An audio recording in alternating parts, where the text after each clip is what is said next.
Of inspiration. Since I'm still so young, I haven't done very much that's all that inspirational yet. However, I'm going to talk about something else that might lead me towards doing large inspirational things in the future. One of my favorite authors is Napoleon Hill, the man who wrote the book Think and Grow Rich. Before he wrote Think and Grow Rich, he wrote a massive 1,100-page tome called The Law of Success in 16 Lessons. I'm going to talk about 4 of those lessons from that book. Those lessons are a definite chief aim, enthusiasm, self-control, and accurate thought. Napoleon Hill said that his course would act as a mind stimulant to direct his students towards more definite and specific goals. A definite chief aim is a specific goal. A definite chief aim that is deliberately fixed upon the mind with the intention of seeing it through to the end would saturate a person's subconscious mind to the extent that they will automatically produce the physical actions that are necessary to see their goal through to completion. Singleness of purpose is quite important. However, singleness of purpose usually involves taking in material from many different subjects. For example, one of my definite chief aims is to have a strong, healthy body and have well-developed physical capabilities in a variety of areas such as strength, cardio, and flexibility. To be able to achieve something like that, I need to take in material from many different areas, such as having knowledge of physiology, having some knowledge on proper nutrition, and how to get some proper sleep. My goal for my 9th Toastmasters speech was to be able to give the speech without using any notes, which is something I hadn't done before. So to be able to do that, I had to fix upon my mind that I was capable of doing such a thing despite not having done it before. Then I took the necessary physical action, which was to rehearse the speech 15 times. Enthusiasm is a state of mind in which a person goes towards, wants to go take action. Enthusiasm affects not only the enthusiast, but each and every person he or she comes into contact with. The way in which a person obtains enthusiasm is by pursuing the work or rendering the service in which he or she likes best. If a person is unable to do this at the present time, then they could take up a different line of work temporarily and set up a definite chief aim to go pursue that in the future.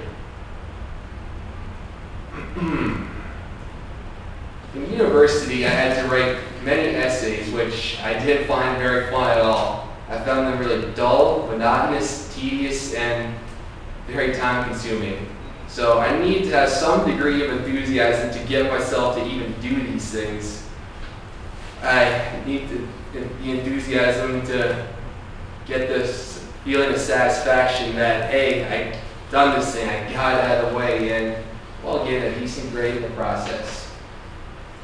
Self-control, while enthusiasm is a state of mind which drives a person towards action, self-control acts as the reins of enthusiasm.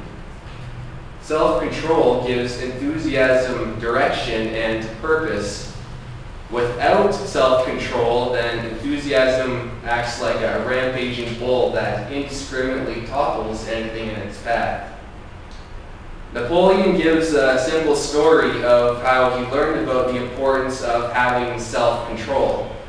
It's quite a simple and mundane story. It seems kind of insignificant, but some great truths in life can be found in some seemingly insignificant events. Napoleon had worked in an office building in his own private office. One day, he got into an argument with a janitor who worked in the building. Right after this happened, whenever Whenever Napoleon was alone in his office, the janitor would turn off all the lights in the building, leaving Napoleon to work alone in the dark. So after this happened several times, Napoleon got really pissed off, so he went down to the basement and confronted the janitor. He then cursed him out for 5 minutes straight. Then the janitor smiled and said to him, "Hey, y'all getting excited now here." Sounded like quite an uneducated hick. And this guy, as you could probably see, this simple comment that the janitor said completely invalidated all the really nasty things that Napoleon had said to him. He kept calm, he kept his cool, and he didn't allow the nasty things to faze him. Napoleon was quite humiliated because here it was, some illiterate, dumb hick beat him out in the battle of words, while Napoleon was quite an intelligent man. After this, Napoleon vowed never to place himself in a situation in which he could be humiliated due to his own lack of self-control. Accurate thought. A person obtains accurate thought through 2 different ways. The first is to separate facts from mere hearsay. The second is to separate facts into 2 different categories, those that are important and relevant, and those that are unimportant and irrelevant. The way in which a person can tell whether or not a fact is important or relevant is whether or not it helps them move towards their definite chief aim. And if it doesn't, then it's unimportant and irrelevant. I'll give you a simple example of this. Let's say you wanted to go to Old Navy to buy a sweater. Some important and irrelevant facts there would be what the prices of the sweaters and what time the store opens and closes. Some unimportant and irrelevant things would be the jingles that the store plays and which celebrities are endorsing the store.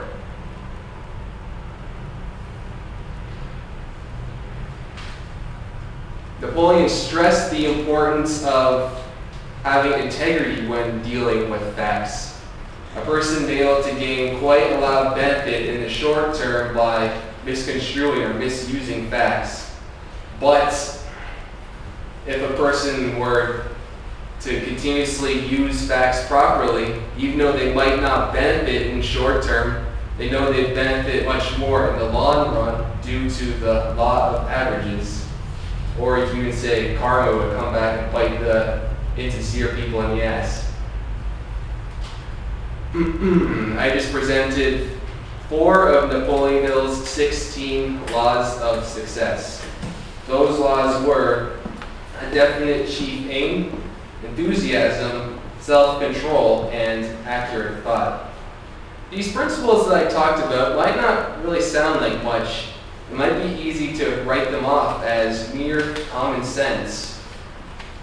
However, if you were to do that, then you lose quite a lot of value in actually applying these principles.